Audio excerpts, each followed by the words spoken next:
Yeah, so the recording is.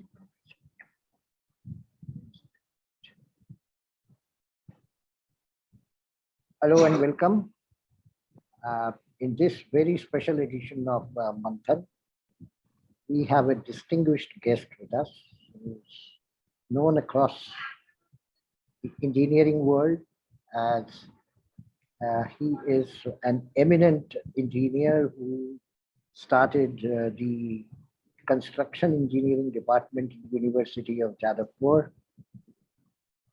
And he's also been a distinguished politician in the sense that he was the sixth president of the state BJP unit of West Bengal at a point of time when BJP had very little clout in the mindset of the Bengal population.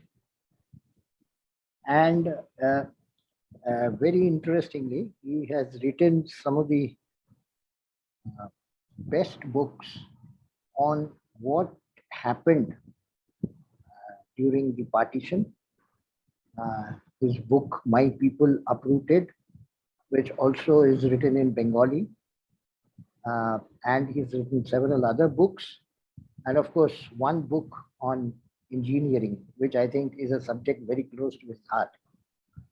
But today here, I think he's coming out of his role of being a governor in the states of Tripura and Manipur. Meghalaya, right. So he's sort of left that role in 2020, and now he is into guiding the Bengali mindset towards a secure self-existence. So I would be starting with one question which has been at least concerning me and troubling me since 2nd of May. Though things have been very bad even prior to that, but 2nd of May onwards, things have been very, very worrying for people like me and people like Tathagata. So I would want to know what your opinion is about the violence taking place and going unabated for such a long period. What could be the cause? Who were the players? And what could have been done to save the people from this trauma? Can you hear me, please? Yeah, I can. Am I audible? Yes, you are audible. Very good. Thank you very much. That is a very topical question. You see, in West Bengal, what we are now having for the last nearly 3 months is what is called a jungle Raj. The expression might have become a little hackneyed upon use over such a long time, but it is very difficult to find out a phrase which more adequately describes the situation here. It began on the midday of 2nd May when the spokesperson or the observer of the West Bengal BJP, Kailash Vijayvargiya, I would say prematurely conceded defeat sometime in the afternoon. Immediately after that, the Trinamool cadres, they pounced upon the BJP workers, BJP supporters, BJP functionaries, and started absolute murder and mayhem. Since then, I believe some 50 people have been killed. But this is not the beginning. Actually, even before the polls, during the last 1 year, this spate of killing has been going on, and of course, Mamata Banerjee has been denying it consistently right through. what has been going on is a total anarchy, total anarchy. See, in a democracy, we expect that whichever party is in power, once it goes to power, it no longer remains a party, but it remains a government. And the job of the government is to safeguard the life and limb of every person in the state, regardless of which party they belong to or which party they support to. All they've got to do is to act as the custodian of law. That concept has been given a complete go by, and rampant murder, rape, torchings, killings, rioting, this has been going on. It has been going on through the month of May, through the month of June, and after the Bharatiya Janata Party took some steps to energize the National Human Rights Commission through the court. And the court ordered that the National Human Rights Commission should get into the act and find out how things are going. The Trinamool goons backtracked a little bit, and then they started a sort of an economic war. Instead of killing people, they killed their livelihoods.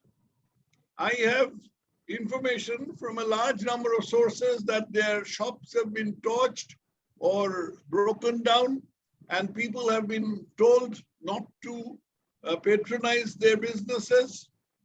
They have been sort of socially boycotted, this kind of thing. It is an unspeakable situation in West Bengal. I can tell you about my personal problem here. My chauffeur, who is, of course, has become a BJP supporter, in contact with me and was working for the party, he has not been able to go back to his home, which is just some 16, 17 kilometers from here. And he has been staying in my home because he is afraid that he might be beaten up. Meanwhile, his wife and his son, they are all there by themselves, almost helpless. This is the situation. If it is the situation in my household, you can imagine what it is now. It is unspeakable. It is horrible. Now, you might question what the police is doing. The police is doing nothing. Police is doing nothing, not just nothing, but they are not even registering cases. Someone goes to them, they are not registering cases. Today, I got a information over, it's not private information, I got it on the net, that an actress has been threatened, was being threatened with rape over Instagram for quite some time. Then she went to complain to the Kolkata police headquarters at Lal Bazar. Can you imagine what the police told her? The police told her to ignore these. A person is being threatened, a woman is being threatened with rape over Instagram, and the police, who are too eager to jump into the fray in case of anything against the Trinamool, they are telling her to ignore threats of rape. This is the situation, and the National Human Rights Commission has already filed a very damaging report. Now we are waiting to find out what happens to it. Okay. Now, what you describe is an inhuman condition for a certain section of people to continue to survive in a state which they think is their own state. And people, when they get displaced, we have seen how they continue to remain as refugees in our own country. We have seen elsewhere in Kashmir and other places. The question that arises is that there was a huge violence which took place in Malda about 3 years back. Yes. And that violence and anarchy went unpunished, absolutely unpunished. I do not know what fate the people of the subjects of the victims of that violence have met ultimately, even after violence subsided, whether their life has returned to normal or they have gone into uh, bigger caves of insecurity. I don't know.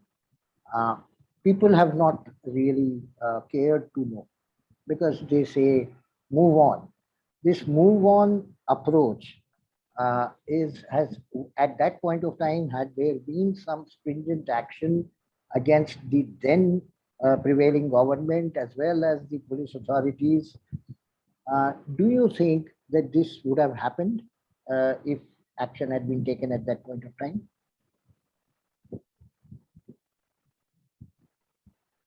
So what is your question? The question is, why is it that repeatedly uh, uh, in the past 70, 80, 90, 100 years, it's only the Hindus who have been at the receiving end, and no constructive and permanent remedy is being done to such anarchy, which continues even today. So it may have happened as a post-poll violence in May 2021, but this is not the first one. This has been happening. So why are we as a society not able to uh, sort of, bring a close to it, bring an end to it? See, we as a society are helpless. Sitting in Mumbai, you wouldn't understand the situation over here. This is not something new. It is said that Mamata Banerjee is a very diligent pupil of the CPIM. Hmm. The CPIM did this ever since they came to power in 1977, and she has been carrying the proud tradition ever since. The thing is very simple. There is slight difference. I shall come to the difference. But more or less, the modus operandi is very simple. The goons do what they like. So long as their political color is with Trinamool Congress or earlier CPIM, the police will do nothing. The police will do nothing. And if you even try to act in self-defense, the police will catch you. If you try to register complaints, the police will register a complaint against you. It is that bad. The total ethos of the police and the administration is so badly politicized, has been so badly politicized ever since 1977, that people have forgotten that there is a better method of administration, that the government is supposed to be politically neutral. Even though they consist of politicians, they are supposed to be politically neutral. So people are just helpless. People are just keeping their mouth shut. And those who cannot keep their mouth shut, they are suffering. They are, one very common method is that slapping of false cases. When the police cannot silence a particular person, they slap false cases against him.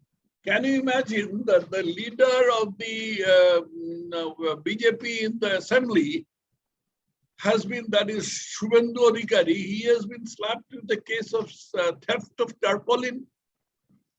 This is the kind of thing that goes on. I was once slapped with the case back in 2011. I was slapped with the case when I was a retired professor of an university and 67 years old. I was slapped with the case of attempted murder, and I had to spend the night in jail. And then I had, with great difficulty and spending a lot of money, eventually I got out of it. So this is the situation. We don't have democracy. We don't have the rule of law. As we have, as the Human Rights Commission has commented, instead of the rule of law, we have the law of the ruler. The ruler can do whatever she likes. I mentioned the difference between Trinamool Congress and CPI. I should explain the difference. CPIM had a very good structure, all the way down from the state committee to the zonal committees, to the district committees, then the local committees, then branch committees. They took a decision at the top and the decision filtered down to the bottom and it was executed.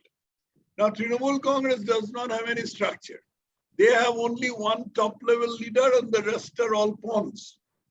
So all these people, what they do is, they just take law in their own hands. And the police have been instructed, you do nothing. And if the Trinamool Congress at the top level want to do something against some person, they don't rely on their cadres as the CPM would have done. On the other hand, they slap false cases. False cases could go up to attempt to murder as it was done in my case. So you can imagine what the situation is here. So that means the federal structure of the constitution, the nation, that is being challenged basically. No, it is not federal structure which is being challenged. What is being challenged is the basic rule of law. Okay. See, it has been said that however big you may be, the law is above you. However high you may go, the law is above you. That has been completely given a go by, that has been negated.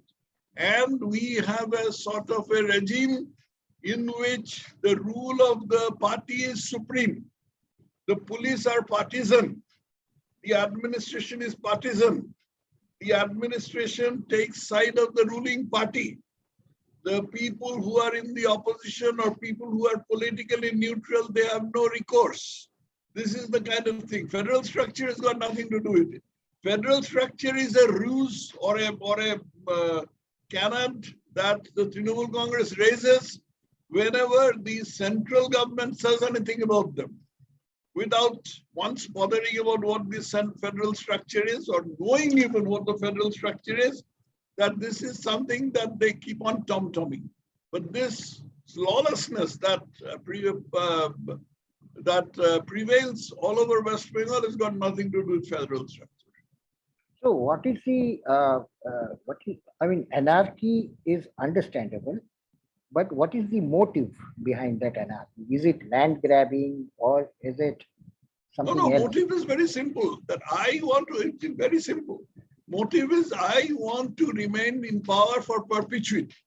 I will not let anyone speak up against me. And whoever does it will be subjected to all these things. So that way, CPM also did it. But at some point of time, they slipped. After all, truth will out at some point of time. And truth will triumph. So that is how CPM were ousted. Unfortunately, the CPM were ousted at the hands of Trinamool, who turned out to be a Frankenstein, worse than the CPM. And that is what is happening now. So going on from here, how do you see the resolution of this anarchy? How is it going to happen? It has to happen, but how do you think it is going to happen? You see, unfortunately, our constitution has a provision of Article 356. And short of that, nothing. That is a very annoying thing. You see, if there was a provision in the constitution of the central government or of the president warning the state government that you are not behaving yourself, you are not acting in accordance with the constitution, then something perhaps could have been done. The state government could have been brought back to its senses. But there is no such thing. Article 356 is a thing which is fraught with a lot of dangerous political consequences. Nobody wants to use it, although the Congress had repeatedly used it, and sometimes with success. Nobody wants to normally use it.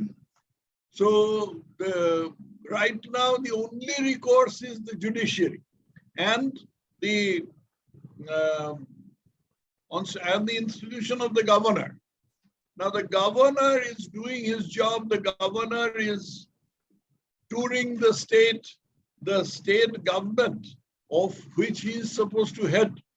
is doing the maximum possible non-cooperation with him, creating difficulties for him in every step of the way.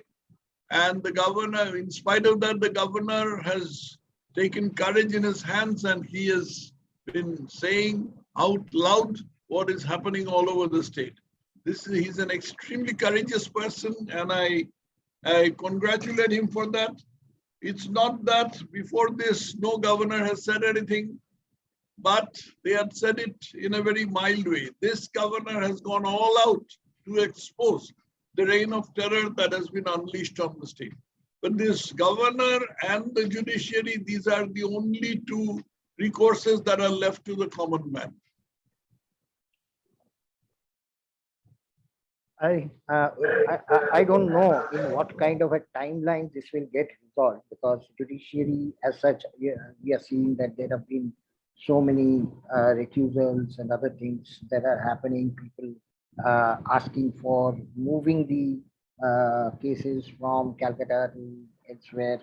So it's a hodgepodge kind of a thing that we from outside see. So in what kind of time horizon do you see a resolution coming out? What kind of time horizon? Sorry? Do you see the resolution coming from even judiciary if they have to See, judiciary necessarily moves very slowly as compared to any executive authority. Yeah. The judiciary has just been handed over the report of the National Human Rights Commission. Then after that, it has to take a call. I don't know how long it is going to take. So let us hope for the best for the people of West Absolutely. Bengal. Yes. We survive only on hope.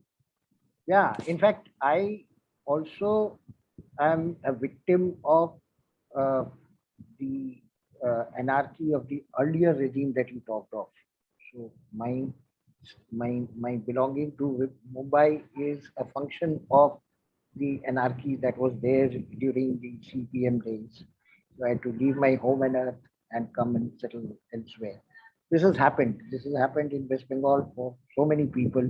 This has happened in Bengal, the eastern part of it. People have come and resettled in West Bengal, have undergone a lot of trauma, a lot of struggle, and I think we can only pray that there be peace That is right. and prosperity for the people rather than this perennial pain of feeling insecure in my home, feeling insecure that I may be killed anytime, I may be attacked anytime. Or for that matter, your driver not able to go home. Only 16 kilometers he is unable to travel, but for fear of being harassed or maybe killed. It's a very depressing situation for all of us. So let us hope that this comes true. I would immensely appreciate once this is over, would like to have a discussion with you on how things happened and it got all over. That part we will discuss when it happens. Thank you so much for being with us. Thank you very much. Thank you.